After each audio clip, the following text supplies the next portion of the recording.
નમસ્કાર મિત્રો, ટાટેટ પોલીસ દ્વારા જે ગાંધીનગર ખાતે હેરાનગતિ કરવામાં આવી હતી એના સામે મિત્રો હવે પગલાં લેવામાં આવશે। ધારાસભ્યો દ્વારા કમિશનરશ્રીને આવેદન છે પણ આપવામાં આવ્યું છે। મિત્રો શું હવે તમામ ઉમેદવારો સામે પોલીસ દ્વારા શું માફી મંગાશે? મિત્રો એકવાર વિડીયો છે અંત સુધી જરૂરથી નિહાળજો। તમારા માટે જ મહત્વની અપડેટ છે જે ઉમેદવારો ગાંધીનગર ખાતે આવેદન પ્રક્રિયા આપવા 18 તારીખે ગયેલા હતા। તો મિત્રો મહત્વની અપડેટ શું છે વિગતવાર જાણીએ।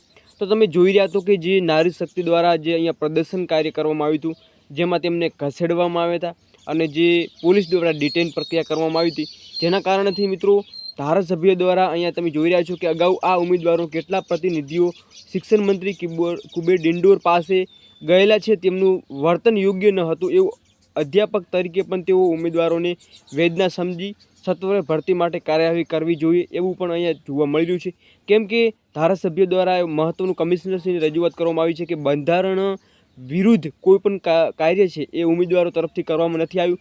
શા કારણથી ઉમેદવારોને અહીંયા જે પોલીસ દ્વારા છે એ કાયદા વિરુદ્ધ કૃત્યો કરવું પડ્યું એનાથી મિત્રો કમિશનરશ્રી સાથે આવેદન આપવામાં આવ્યું છે। કુબેર ડિંડોરને પણ આવેદન આપવામાં આવ્યું છે ધારાસભ્યો દ્વારા કે તેમને યોગ્ય નિરાકરણ છે એ કરવામાં આવે। હવે મિત્રો જોવાનું એ રહેશે કે પોલીસ દ્વારા શું અગાઉની અપડેટ અને નવું જે આંદોલન થવાનું છે એમાં શું અપડેટ મળે છે, જણાવવા માંગતો છું। જય હિન્દ, જય વિજય।